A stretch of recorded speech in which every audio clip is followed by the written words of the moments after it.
we will get started with Timbers head coach Phil Neville, and we'll just go straight into questions. Let's just start us up. Phil, obviously a few injuries in the squad right now to significant players. Can you give us an update on Forey, Jonathan Rodriguez, Diego Chara, and Pantemis? Forey's still out. Pantemis is still out. The rest are okay. We got some bumps and bruises from the game on Tuesday, so there was that group that was recovering today. But apart from that, I think Jim is making incredible progress, and we expect him back for the games, hopefully by the back end of next week. He was on the field today. Jimmy, we expect back next week as well, Jimmy Pantemis. So apart from that, we're in pretty good shape. Phil, this has been a new role for Max this season, and I'm just curious how you think he's kind of approached being the second guy coming off the bench, and just also his preparation level coming into this weekend. Yeah, well, I think it's not something that he wants. That's obvious. I think he was the number one keeper at the start of the season. He got injured. Jimmy Pantemis came in, and rightly so, kept his position in the team. And I think what I said to what both keepers know is that now Max has got an opportunity to cement his place in the team. I think with not playing for a long time, I think the 2 games this week have really helped him. But what I would say beyond performances is his attitude in the group has been phenomenal for the past month. There's obviously an inner frustration that he wants to play. He wants to play for us. He wants to play for Canada. But there's that burning winner inside of him that is why we love him and why he's ready to play on against Kansas City.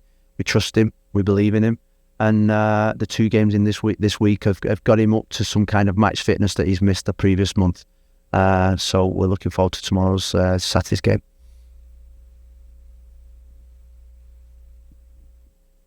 Now this is the first 3-match week of the season that you're about to finish, but then next week you have another 3 matches ending with a big game against Seattle. So how are you approaching this Kansas City game, knowing that there's a road trip coming and then a home game against the biggest rival just fall? Yeah, I think the next game is always the most important. You can't look too, you can start thinking about Seattle now, and you get burnt in the next 2 games. So the next 2 games are massively important to us leading into Seattle. It's the first 3-game week. I think we're ready for a 3-game week, I've got to say.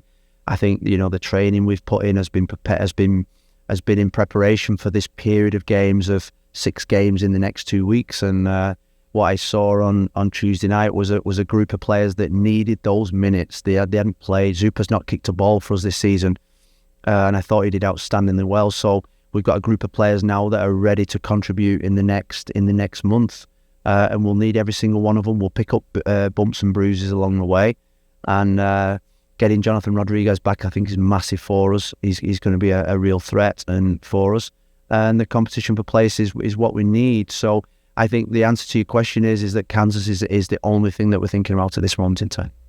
So you haven't lost back-to-back games as Timbers manager in a year. You always respond well after a tough defeat. What is the week following a loss like different compared to a win? Yeah, I last Sunday when we came in after San Jose, it reminded me of my when maybe I was at Man United, when you're not used to losing games, it feels like death in a way. Because we'd been on this good run and winning became a habit and winning became a really good sensation and feeling, is that win really stuck with us. And I thought the lads bounced back really well on Tuesday night in difficult circumstances, and we've got to bounce back on Saturday from the league. And they trained well this week. They look fresh. I think there was a little bit of fatigue in the San Jose performance, maybe a bit of complacency as well. But I expect us to be at full throttle, and I expect us to be at our absolute best against Kansas City. Speaking of Kansas City, last week they made history. They became the first team to win a game without taking a shot. How does them achieving that record specifically affect your preparations for this week's game? Well, I mean, they won the game 1-0, so I think a lot was made of it. I'm not a massive fan of XG and all that.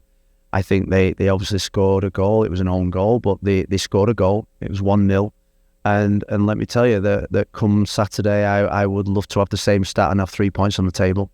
The 3 points is the most important thing in this league. And so I think a lot has been made of what happened last week, but I saw a team that was committed to their manager, that played a really good system that was hard to beat, and they beat one of the big teams in the league. So I think in a way that stat has overshadowed what was a good performance by Kansas City. We have one question online from Aaron Heinzen. Aaron, go ahead. Hey, Daryl. Hey, we can hear you. Okay, good. How you doing? Okay. The question, the last 3 games of us, you didn't have one goal or on him. You click the moment. Can you talk about you're going to these team falls from time to time? Could you talk about talent and team in not conceding the second goal after this first goal, but you can change the team? And Yeah, I think that's a good point in terms of you how you recover from a little bit of a setback. I think in the last couple of games we've seemed to have been hit with a sucker punch in the last 2 or 3 games, in terms of one goal goes in and then another one, so it compounds our mistake. That is a little bit of inexperience, naivety, and as a group, I still feel this group is learning.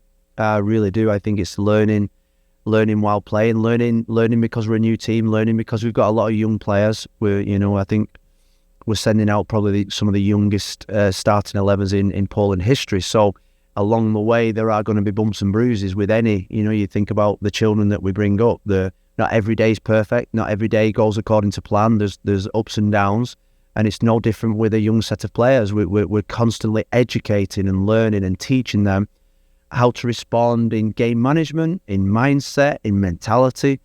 And, I think that's the beauty of somebody in my position, when you see a young group that's learning and the challenges ahead for them. Yeah, we'll wrap it there. Thanks, Phil.